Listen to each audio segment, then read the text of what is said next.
As people can post photographs and videos and update about what's happening in their lives. But some say people can take it too far. Fox 5's Denise Dillon has more now in her special report, Online Obsessions. Denise.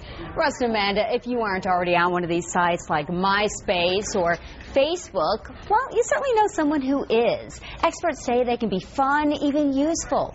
But there is growing concern in the mental health community that some people are becoming obsessed and actually becoming addicted. Facebook is the new crack. I have friends that update themselves every 15 to 20 minutes. I could see where people could become completely addicted. This could suck you into the abyss. Social networking sites like Facebook, MySpace, LinkedIn, Twitter are growing faster than you can type in their URL. Sharita DeFrance says her obsession started with an invitation from a friend.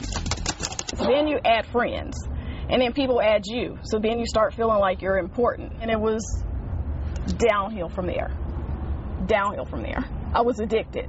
When Sharita isn't near her computer, she gets alerts on her cell phone. If I have my laptop in my lap and my cell phone on the side of me, let's see, if I calculate it, I'd spend probably about 4 or 5 hours on Facebook total a day. Lisa Briggs says she logs on a dozen times a day. With 4 kids, you might think she wouldn't have time. It's actually a very efficient way to check up on your friends and, just to kind of know what they're doing and see pictures of their kids. So it, as opposed to, logging into 8 different family websites. Professor Amy Bruckman researches social computing and online communities. She says social network sites can help people connect with their past and form new friendships and contacts. The more we all increase our social networks, the more we have sources of support for all the different things we might need in life. But the miraculous thing about communication technology is that it helps you to locate and make use of those sources of support. In between pouring drinks, bartender Jeffrey Bailey checks his Facebook. Instant gratification as far as seeing what people are doing. Restaurant owner John Turpin doesn't mind. He uses social networking sites to promote his business and even to screen potential employees. I also use it for my hiring practices at my restaurant. I've not interviewed someone due to what I've seen on their Facebook page. There's no doubt social networking sites can be fun, a great way to check up on people, or even profitable in the business world. But mental health experts say when your electronic friends start to blur into your real friends, it's time to shut it down. Psychiatrist Michael Banoff says internet addiction is definitely a growing problem. People carry on fantasy relationships in the internet. You don't have real problems like kids and bills and dirty dishes in the sink.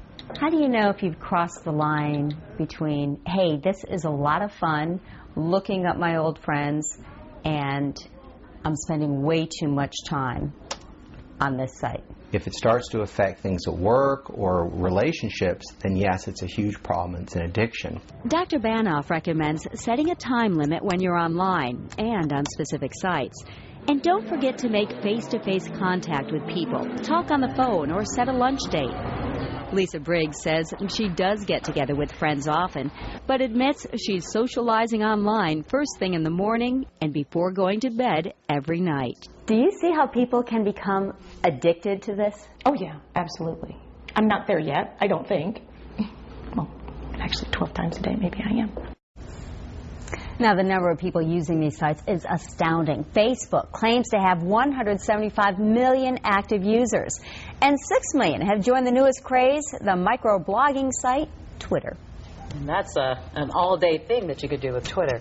Yeah, in very short sentences. Now, what if people recognize they have a problem? I imagine, though, it's still difficult to push away from the computer. Well, it certainly is, because so many of us use the internet to pay bills, for email. Now, Dr. Banoff says as the internet becomes more of an integral part of our lives, they are seeing more addiction problems associated with it. Yeah, what's interesting about Facebook is it started out as a kid thing, I think, or college age, and now everybody's doing it. My mom does it. So, does she? Yeah, absolutely. Well, I'll have to check her out. I have to see if she'll want to be my friend on Facebook. I'm sure she'd love to be your friend. Thanks, Denise. Thanks, Denise.